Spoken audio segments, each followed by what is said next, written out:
Maps for College. Welcome to Maps for College's Finding the Right College for Me. My name is Sarai Koo, and we have a special guest. Please introduce yourself. Hi, my name is Rick Shaw, and I'm the Dean of Admission and Financial Aid at Stanford University. As you may know, Stanford's in Northern California, 35 miles south of San Francisco. It is the second largest campus in the world. That's certainly the land space that it's on, next to the University of Moscow. What about that?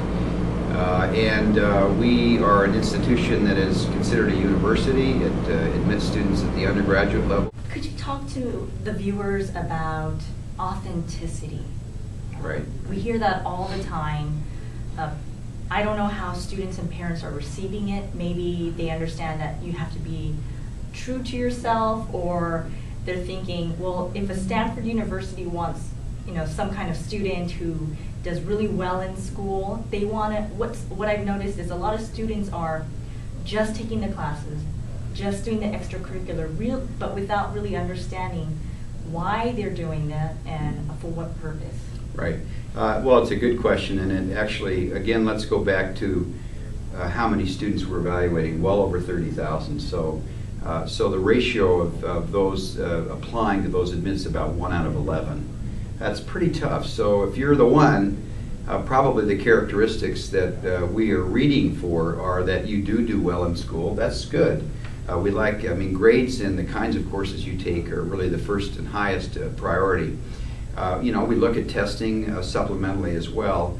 But really what's important in terms of distinguishing you from lots of students who are quite competitive on those measures, or how you present yourself in the application that you fill out for the institution. So Stanford has the Common Application, which is very accessible, and then one of the most comprehensive supplements to the Common App, where we ask a lot of different questions, short questions,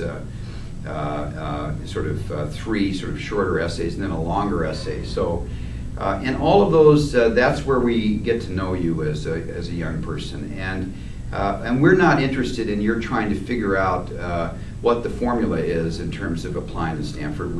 There is no formula, and the kids that seem to be most successful are those that are most transparent. That means most honest, most open, most willing to share who they are with the reader and with the committee, and also talk about what excites them. So this is not a time to be conservative. This is the only time you'll have or the opportunity to really share what makes you tick. We care about kids who engage in something and then do it with a great deal of passion. So the word passion and the words like depth and breadth are important. It's not just about getting the grade from our vantage point. It's about loving what you're doing. It's loving the courses that you take. It's celebrating the involvement in those courses. But we also are really quite interested in what makes you tick, what your hopes and dreams are in terms of your future. And most importantly, we don't want you to go to guidebooks and find out what essays work. We want you to just be yourself, be open, be straightforward, be willing to share a little bit of yourself, and sometimes culturally that's more difficult, but nevertheless, in order for us to understand who you are, it's not going to be enough just to see straight A's with a sprinkling of B's, or testing, or the kinds of courses you take, but rather we really want to see who you are as a human being. So we're really reaching back to you to say, tell us about yourself, tell us about why you might want to pursue this area of interest, academic area of interest. Tell us what you do outside the classroom, and why do you do it. Those are things that I think help you come through as a unique candidate. And so we're going to take that first part, which is good grades and reasonable testing, and then we're going to be able to go beyond that to find out who the person is in the application itself by the essays that you write. You want to go to teachers. You don't want to make the assumption it's just that what Stanford wants is English and math. That's not necessarily true. If you're good at something else, always go to teachers who you've got a good relationship with, And if you're going up through the process, develop a relationship with your teachers so that they get to know you, because we're going to ask them to write testimonies about you as well, along with your guidance counselor in the schools. So all of these things, I think, are important in terms of our consideration.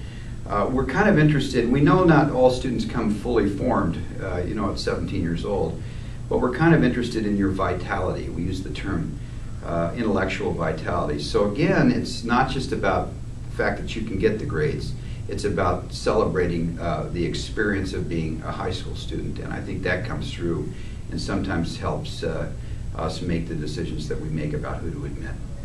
Thank you so much.